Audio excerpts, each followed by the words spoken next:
Hello! Today we are going to take a look at a cell and its major components.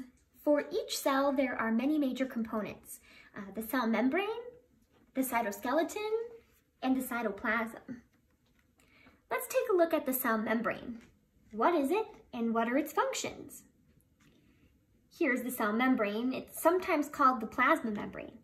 It's a semi-permeable or selectively permeable lipid bilayer that is found encompassing the contents of a cell.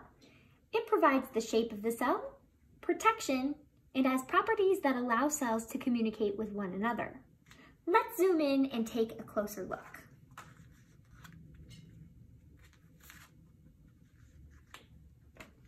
Here we can see that the phospholipids make up the cell membrane. Phospholipids on this side of the cell are exposed to the extracellular fluid, which is mainly composed of water, and this side is exposed to the intracellular fluid, which is also mainly composed of water. We know that each individual phospholipid is amphiphilic. The phosphate head is hydrophilic, and the fatty acid tails are hydrophobic. The hydrophilic phosphate heads want to be as close to the water in the ECF or the ICF as possible, and the fatty acid tails want to be as far away from the water as possible. Thus, the phospholipids orient themselves based on their affinity or lack thereof for water. The phospholipid tails are in contact with each other, but the phospholipid heads are in contact with the water and they're not actually attached to each other. This allows for a flexible and fluid cell membrane. Earlier, I used the term semi-permeable and selectively permeable to describe the cell membrane. These are fancy terms that mean the cell membrane allows some substances into and out of the cell, and other substances are not permitted. Small substances, neutral substances, and lipid-soluble substances can pass freely through the lipid bilayer like vitamins and steroids. But large molecules and charged substances like water, proteins, and ions cannot pass freely through the cell membrane.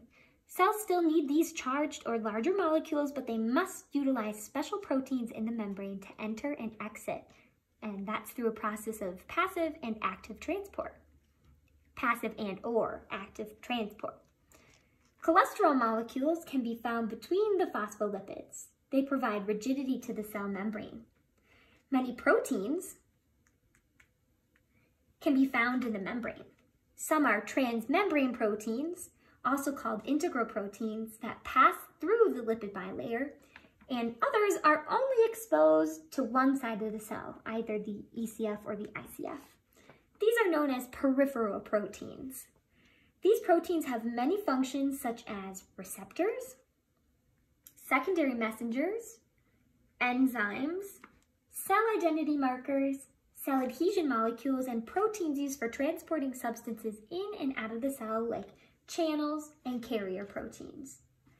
Let's zoom back out and look what's inside of the cell. The inside of the cell is known as the cytoplasm, and the cytoplasm includes everything that is inside of the cell. Here you will find cytosol, and that is the fluid that the contents of the cell floats in. Cytosol is also known as the intracellular fluid, of which we've mentioned before, and is primarily composed of water. The organelles float in the cytosol. Let's take a look at the different organelles in the cell. Organelles themselves are the structures within the cell responsible for carrying out its specific functions. Let's begin with the nucleus. The nucleus is commonly referred to as the control center of the cell. It's usually located in the center of the cell and houses DNA. The nucleus is surrounded by a lipid bilayer called the nuclear envelope. Within the nucleus is a structure called the nucleolus that produces ribosomes, which we'll talk about later. Adjacent to the nucleus is the endoplasmic reticulum, and there are two types of ER, known as the rough endoplasmic reticulum and smooth endoplasmic reticulum. Both are made of channels called cisternae. The rough ER contains organelles called ribosomes, so the surface looks rough. Its primary function is aiding in protein synthesis. The smooth ER is connected to the rough ER, but it does not have any ribosomes so its surface looks smooth. It works to detoxify the cytoplasm.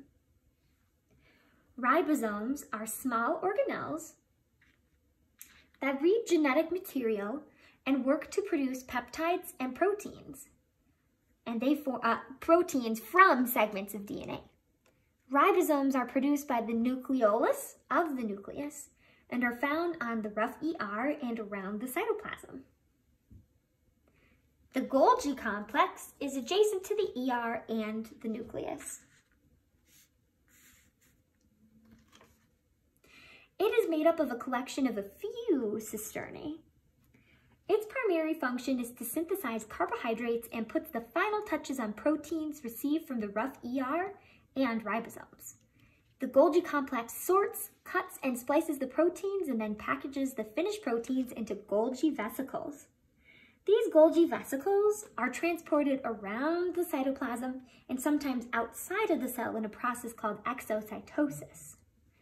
Lysosomes are organelles that are packages of enzymes that travel around the cell and break down organelles and particles they encounter in the cell. Currently, there are 50 known types of lysosomal enzymes. Lysosomes can vary in shape, but they're most commonly found as round or oval organelles. There are special types of Golgi vesicles that work to clean up the cell. They digest and recycle surplus and non-vital organelles and cell materials and recycle their nutrients into more useful materials. White blood cells use lysosomes to break down bacteria, and liver cells use them to release stored glucose into the blood. Peroxisomes are similar to lysosomes, but they are actually produced by the endoplasmic reticulum. They work to detoxify the cell through the use of hydrogen peroxide to break down particles they encounter in the cell. These organelles are especially abundant in liver and kidney cells since the peroxisomes work to neutralize free radicals and detoxify drugs, alcohol, and other toxins. The mitochondria is an organelle often referred to as the powerhouse of the cell, and for good reason. Mitochondria synthesize adenosine triphosphate, or ATP, from a variety of organic materials which can then be used for energy in other cellular processes. Notice the cristae, the internal folds of the mitochondria. Ribosomes are found between the cristae as well as enzymes for ATP synthesis and mitochondrial DNA. The final organelle we will discuss are centrioles. These are short cylindrical organelles that are paired together in a perpendicular arrangement. They are composed of 9 groups of 3 microtubules, which are rod-like proteins, and form a star-like ring. Centrioles are involved in the process of cell division. The microtubules move and arrange the cellular components within the cytosol to facilitate equal cell division. Here's our final cell.